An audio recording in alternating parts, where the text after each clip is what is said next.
We can move on to Georgia. By the way, I got the over 7.5 win total. Joe has the under. I So had an under, y'all. yeah, we'll move on to Georgia. With Georgia coming off SEC championship season, where they beat Texas, 22-19 in overtime. Yeah, I want to say it was a single overtime. Then they lose in the college football quarterfinals to Notre Dame, but they were without Carson Beck, who got hurt in the SEC championship game. It was out for the remainder of the season. They lost to Notre Dame 23-10. They were 11-3, 6-2 last season. They returned seven starters on offense, seven starters in general, four on offense, three on defense. They returned Dylan Bell, receiver who had 43 catches, 466 yards, and four touchdowns. Oscar Delp, the tight end, with 21 catches, 248 yards, and four touchdowns. They returned Dayton, Everett, cornerback, who had 58 total tackles, 45 solos, a sack, three pass breakups, three interceptions, two forced fumbles, and a fumble recovery. Christian Miller, defensive lineman, 27 tackles, 12 solos, a sack and a half, and a pass breakup. C.J. Allen, a linebacker, who had 76 total tackles, 49 solos, four pass breakups, and a pick. Now they do lose Carson Beck, who transfers to the University of Miami. 290 for 48, 64.7 completion percentage, 3,485 yards, 28 touchdowns, and 12 interceptions. They lost Trevor Etienne, a running back who had 122 carries, 609 yards, five a carry, and nine touchdowns. Currently on the Panthers. They lost Arian Smith, who had a knack for getting open, but also had a knack for dropping passes. Currently on the Jets, who had 48 catches, 817 yards, and four touchdowns. Dominic Levitt, receiver at 59 catches, 607 yards, six touchdowns, currently on the Lions. Malachi Starks, safety, currently on the Ravens, 77 total Mm-hmm. tackles, 52 solos, three pass breakups, and a pick. Dan Jackson, currently on the Lions, safety with 64 total tackles, 47 solos, three pass breakups, two interceptions, a forced fumble, and a fumble recovery. Jalen Walker off the edge, currently on the Falcons, who had 61 total tackles, 38 solos, six and a half sacks, two pass breakups, two fumble recoveries. Michael Williams, also another edge rusher, with 21 total tackles, 15 solos, five sacks, a pass breakup, and two forced fumbles on the 49ers. Small Munden Jr., linebacker, currently on the Eagles, 57 total tackles, 29 solos, three sacks, three pass breakups. And Chaz Chambliss, currently on the Vikings, who had 41 total tackles, 26 solos, six and a half sacks, and a fumble recovery. They were second in recruiting, 22nd in transfers. Talk to me about Georgia. Yeah, Georgia defense will be elite. First, I want to say this: Kirby Smart, best coach in college football, best coach. I I mean, don't know. you don't think so? Hey man, I was talking to Ace earlier, and I'm going back to Jeff Brom. Jeff Brom is Western Kentucky. Last two Conference USA titles were under Jeff Brom. Purdue, who currently went winless in the Big Ten, made the Big Ten championship under Jeff Brom. Louisville, first year under Jeff Brom, goes to the ACC championship game, but loses to Florida State. Jeff Brom is honestly under the radar, making a push that while Nick Saban is gone, for the best coach in college football. And I get it. Kirby Smart at Georgia has two national titles, but the talent that The Jeff Brom talent. works with, that Yeah, compared to the talent that Kirby Smart gets, is drastically different. that's the difference right there. Yeah, I'm with you on that. I'm with you on that. But yeah, like he is an elite coach though, man. I mean, I saw it firsthand and both of the times we played him. I mean, we just straight up got coached both games that we lost to Georgia last year. So I'm really high on Georgia, man. Like I have a lot of respect for Kirby Smart. They will be prepared. Now, what worries me about Georgia is the QB play, Gunner. Like I don't know what I'm gonna get from Gunner. What I saw last year, it doesn't make me comfortable with them this year offensively. So I think Nate Frazier is going to have a big load this year. I think he has to be really good. They run the back, but as long as Curry Smart there with that defense, I think they'll be straight still. I was going to bring that up. I like the fact you brought that up. Nate Frazier for sure is going to have a lot on his back, but I also like the fact that they bring over Josh McCray from Illinois to spell Nate Frazier so he Yeah, doesn't get hurt. Because Josh McCray is a really good back in his own right from Illinois. I do agree with your sentiments about Gunnar Stockton. I don't know what I'm gonna get. Last year it was not pretty, but to his defense, he was thrown in a super fire. You big get game thrown too. into a SEC championship game, turn around, and your second Illinois game game. is a college football playoff game. It's true. That's a tremendous fire to be thrown in. So I'll give him a little grace. Now, defensively, CJ I don't know Allen. how they're going to be. They lose a ton defensively. Now, Georgia's good at reloading with talent, Hmm. i.e., the second overall recruiting class. But they still gotta produce on the field, and that's what I don't know if I'm gonna Mhm. get. You lose Malachi, you lose Jalen, you lose Mikhail, you lose Small JJ. Money, you lose all these guys. How often are you going to reload time in and time out to be an elite defense year in and year out? And that's what I don't know if I'm gonna get. And quiet as kept, Stetson Bennett was the quarterback to get them two natties. The year after he left, they didn't even make the playoffs. They were complaining, but you lost to Bama in the SEC championship game. What are you complaining for? And then last year, I know your quarterback got hurt, but I don't know if Georgia beats Ohio State even with Carson Beck. I don't know that. So I we'll see. mean, I will say this about Gunner though. He's been in that system. He's a hometown guy.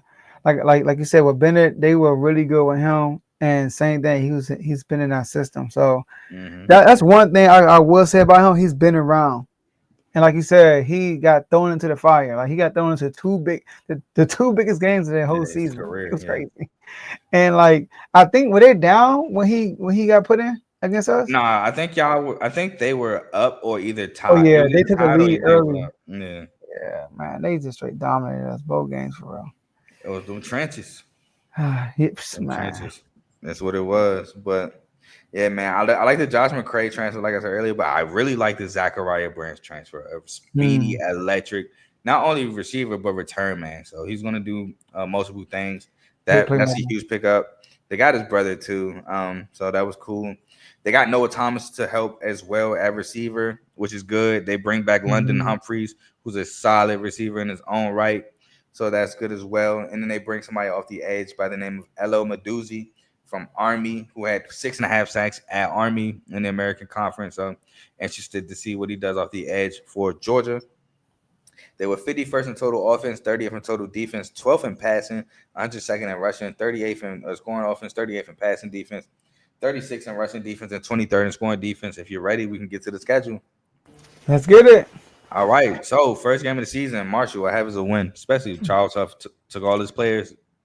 It's a win. I just got W. Austin P, I have as a win. I had that as a win too. At Tennessee, I have as a win. Okay, me too. Then on the at home, excuse me, against Bama, we talked about I have as a L.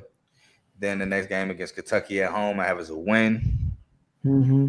Then at Auburn, I have as a win. We talked about that. Oh, we did. Okay, Yep. yeah, I got W. Then at home against Ole Miss, I had scratched this out twice. So I went with a win.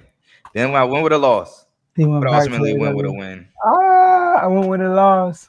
Only reason why I went with a win is because I don't know what Austin Simmons for Ole Miss is really going to what he is. I don't know what he's going to be, Hmm. and I do know this: Ole Miss don't typically have a defense. So if it comes down to it, yes, I get Jackson Dart and Ole Miss beat Georgia. Actually, funny enough, they actually beat them with defense, but that's because Carson Bay looked bad.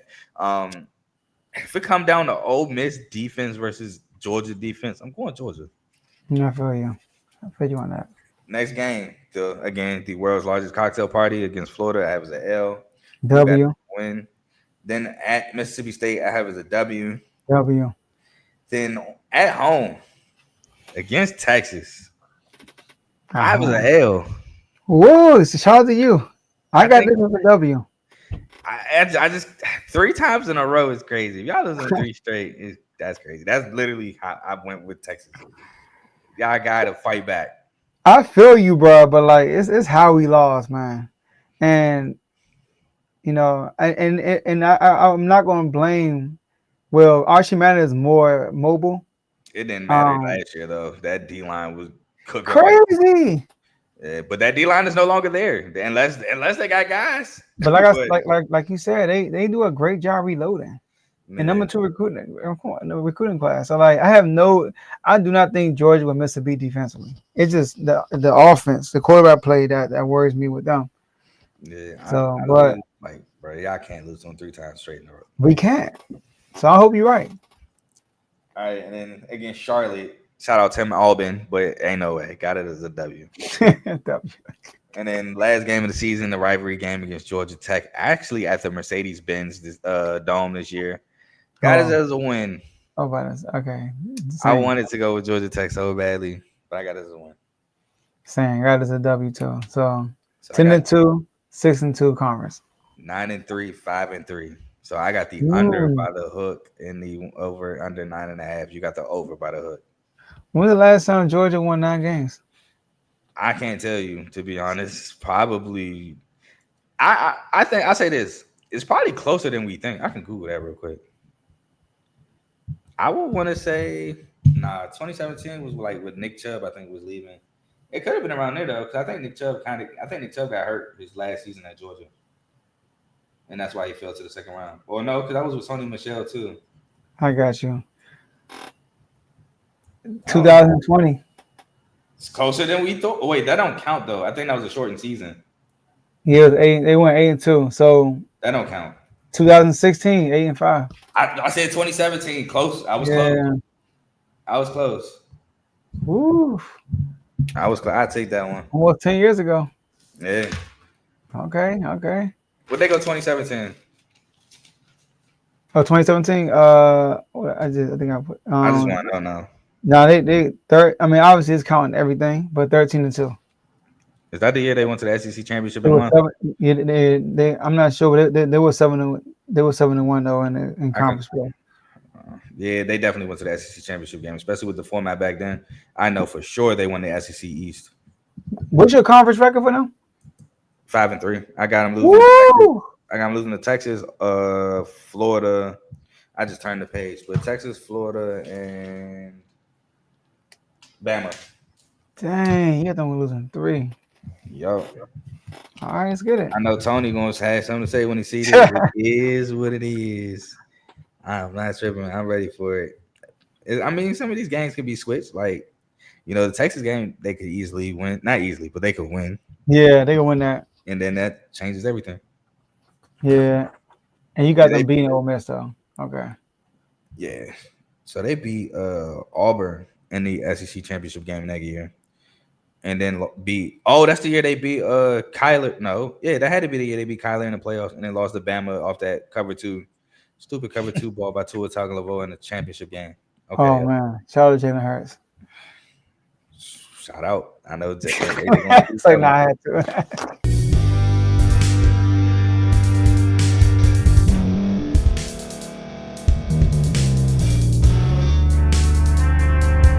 Thank you for staying to the end. If you're watching this on YouTube, please like this video, subscribe, and also hit that notification button so you can be notified next time we put out a video. If you're listening on any podcast platform, subscribe and hit that notification button, y'all, so you can be notified we put out another podcast audio.